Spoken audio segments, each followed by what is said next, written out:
ప్రేక్షకులందరికీ కూడా శుభాకాంక్షలు. మరి ఆ లోకజనని ఆశీస్సులు. ఈరోజు మీకు ఒక మంచి విషయం చెప్పాలని అనుకుంటున్నాను. దరిద్ర కొట్టు పెద్దమ్మ గురించి చెప్పాలనుకుంటున్నాను. అదేంటి దరిద్ర కొట్టు పెద్దమ్మ?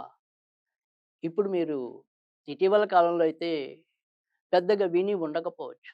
కానీ కొన్నేళ్ల కిందట గనక అప్పుడప్పుడు ఎవరినైనా తిట్టాలనుకున్నా, లేదు వాళ్ళ మొహం చూస్తే ఏదైనా సరే కొద్దిగా విసుగు వాళ్ళలోనే మొత్తం అంతా కూడా దరిద్రం తాండవిస్తుంది అనుకున్న, "ఏంటే దరిద్ర కొట్టు పెద్దమ్మలా ఉన్నావు" అంటారు. కానీ నిజానికి దరిద్ర కొట్టు పెద్దమ్మ అంటే గనక వాళ్ళు తిట్టనుకున్నారు గానీ, నిజానికైతే గనక అది ఒక దేవత. మరి ఆ దేవత ఎవరు అని మీకు ఆసక్తిగా ఉంది కదా! ఆ దేవత ఇప్పుడు నేను చెప్పేస్తే ఈవిడ అని అనుకోవచ్చు గానీ, నిజానికి ఆవిడని ఆ రోజుల్లో ఆ రకంగా వ్యాఖ్యానించేవారని చెప్పడంలో ఎలాంటి సందేహం లేదు. ఆవిడే ధూమావతి. ధూమావతి అనేది దశమహా విద్యల్లో ఏడవ విద్యగా చెప్పుకోవటం అనేది ఉంది. ఈ ధూమవతి అనేది సాధారణంగా ఏంటంటే ఆవిడ మొహం అనేది నిజానికి కొద్దిగా దరిద్ర కొట్టు దేవతలాగా ఉండొచ్చేమో గానీ, నిజానికైతే గనక మన దరిద్రాలు ఏవున్నా కూడా ఉచ్చాటనం చేసేది. అంటే తొలగించేది ధూమావతి. ఈ దశమా విద్యల గురించి మనం ప్రత్యేకంగా చెప్పడానికి అనేక మంది అనేక రకాలుగా వ్యాఖ్యానించి ఉన్నారు. ముఖ్యంగా దేవి భాగవతంలో 12 స్కందంలో మణిదీప వర్ణంలో మరి అమ్మవారి దగ్గర ఈ దశమా విద్యలు కొలువుంటాయని చెప్పి దేవి భాగవతంలో చెప్తే, మరి ఏదైనప్పటికీ కూడా దుర్గముడనే రాక్షసుని సంహరించేప్పుడు కూడా ఈ యొక్క దశశక్తులు ఆవిర్భవించాయని ఇలా రకరకాలైన కథలైతే మనకున్నాయి.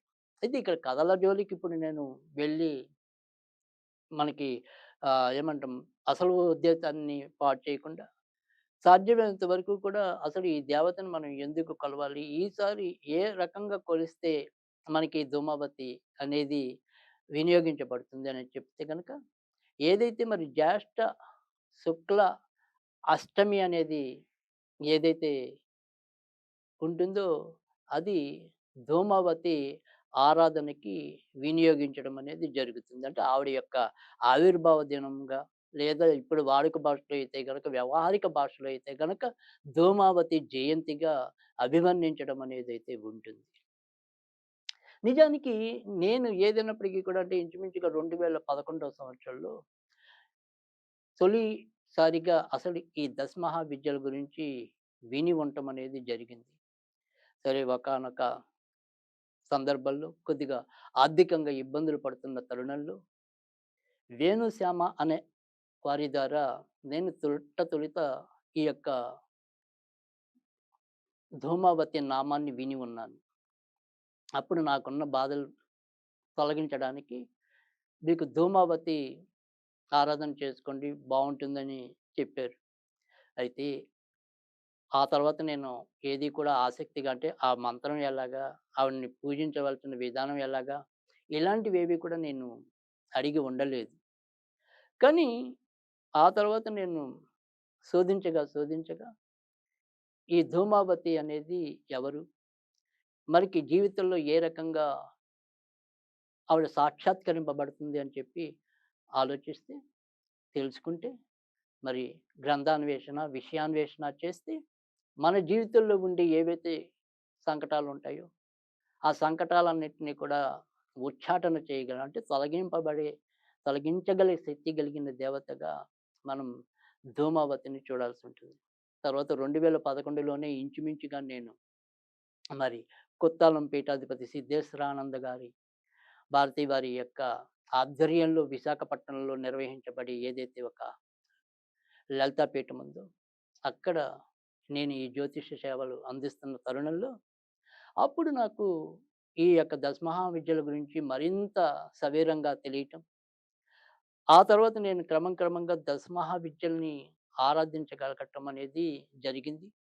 ఆ తర్వాత నేను అనేక మందికి అంటే ఇక్కడ నిజానికేంటంటే ఈ యొక్క ధూమావతి ఆరాధన అనేది ఏదైతే ఉందో నా కోసమైతే గనక ఆవిడ నా యొక్క దరిద్రం ఏదైతే ఉంటుందో, లేదా నా ఆర్థిక ఇబ్బందులేవైతే ఉంటాయో అవి తొలగడానికి తెలియజేసినప్పటికీ కూడా తర్వాత తర్వాత నేను అనేక రకాలుగా కూడా ఈ యొక్క ధూమావతిని నా క్లయింట్స్‌కి అందివ్వటం అనేది. ముఖ్యంగా ఎవరికైతే మరి వ్యసనాలుంటాయో మద్యపానం అవ్వచ్చు, ఇంకో రకమైన ఈ వ్యసనాలన్నిటిని కూడా ఉచ్చాటన అంటే తొలగించగలగడానికి కూడా ఈ యొక్క ధూమావతి యొక్క ఆరాధన నేను వారికి సలహాగా ఇవ్వటం అనేది, వారి చేత ఆచరింప చేయగలగడానికి కూడా నేను ప్రయత్నించడం అనేదైతే చేశాను.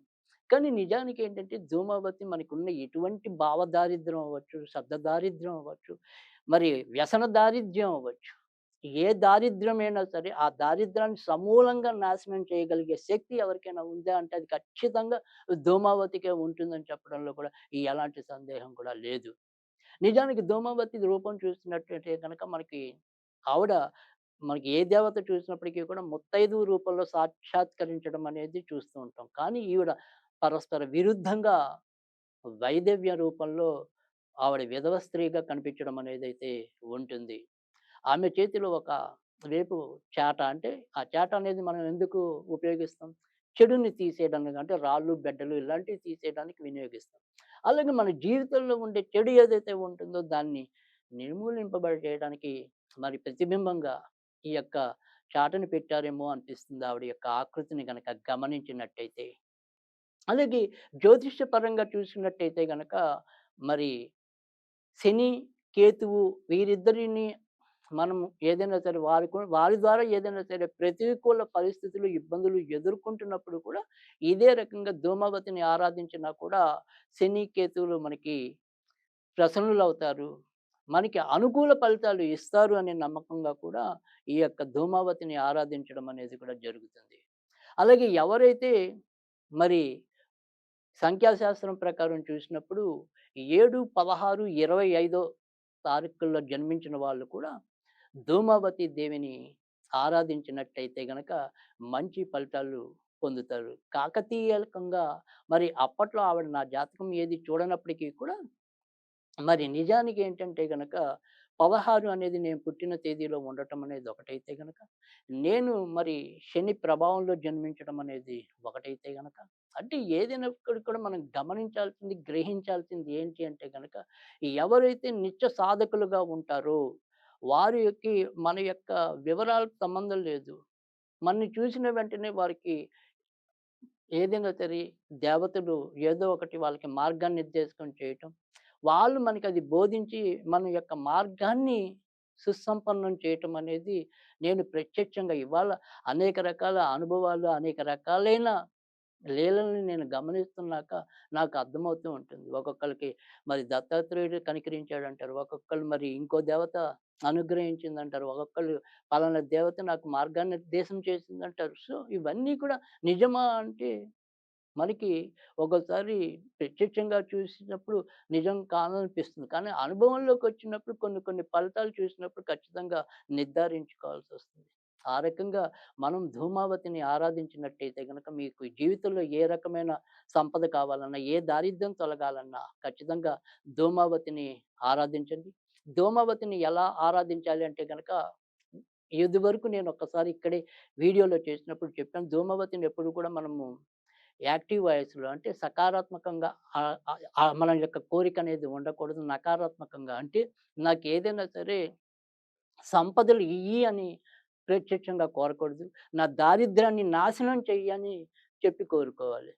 అలాగే ఏదైనప్పటికి కూడా అలా మనం మంచి అనేది మా పిల్లకి పెళ్లి కావాలి అనేది మనం ప్రత్యక్షంగా కోరుకోకూడదు. ఆమెకి ఏదైతే ఈ కళ్యాణ యోగం లేదని ఇది ఉందో, అలాంటి కర్మను నాశనం చెయ్యి అని చెప్పి కోరాలి. అప్పుడే కళ్యాణం అవుతుంది. అంటే ఏదైనప్పటికి కూడా వ్యతిరేక దిశలో ఈమెన్ని ప్రార్థించాలి అని చెప్పి కూడా ఈ యొక్క ధూమావతి ఆరాధనలో తెలియజేయటం అనేదైతే జరిగేది. కనుక మన యొక్క వ్యతిరేకాత్మక ధోరణిలో ఈమెన్ని ఎక్కువగా మనం కోరాల్సి ఉంటుంది. అంటే మన పిల్లవాడి యొక్క ఏదైనా సరే వాడికి చక్కటి ఆయుష్‌ని ప్రసాదించు అనేది కాదు. వాడికి అపమృత్యు యోగాన్ని నాశనం చెయ్యి అని చెప్పి కోరుకోవాలి. అలా మనం ఏదైనా సరే ఆ రకంగా మీరు గుర్తుంచుకోండి. అదొక్కటే ఈవిడ యొక్క మన ఆరాధనలో ఏదైనా నియమం అనేది ఉంటే గనక ఆ రకంగా అనేది ఒక్కటే నియమం అనేది ఉంటుంది. ఇక ఏదైతే చాలా తేలికైన పద్ధతిలో చాలా ఈజీగా రాగలిగే మంత్రం కూడా ఓం ధూమ్, ఓం ధూమ్ అని కూడా అనుకోవచ్చు. కాస్త విస్తారంగా మంత్రం కావాలి అనుకుంటే గనక ఓం ధూమ్ ధూమ్ ధూమవతి అపాదుద్ధారణాయ స్వాహ. ఓం ధూమ్ ధూమ్ అది 2 సార్లు అపాదుద్ధారణాయ స్వాహ అనేది ఇది. ఈ రకంగా కూడా ఈ మంత్రాన్ని ప్రతిరోజు కూడా పఠించొచ్చు. ముఖ్యంగా మరి ఎవరికైతే కాకులు వచ్చే ఇల్లులుంటాయి గనక, వాళ్ళైతే గనక మరింత అదృష్టవంతులు. ఎవరికైతే కాకులు వచ్చే సౌలభ్యం ఉందో, వాళ్ళు శనివారం పూట కొద్దిగా ఈ అన్నం మెతుకుల మీద ఒక్క పిసరు కుంకుమ కలిపి మనం మామూలుగా అయితే కాకబల్లి అంటాం. దాన్ని కాకులకి వేసినట్టయితే గనక ధూమావతి మరింత తొందరగా మనని సాక్షాత్కరింపజేస్తుందని చెప్పడంలో కూడా ఎలాంటి సందేహం లేదు. కనుక ధూమవతిని ఆరాధించే వాళ్ళు ఎవరైనా సరే మరి బూడిద రంగు బట్టలు గాని, లేదా నలుపు రంగు వస్త్రాలు గాని ధరించి ఆవిడ యొక్క ఆరాధనని కొనసాగించాలి.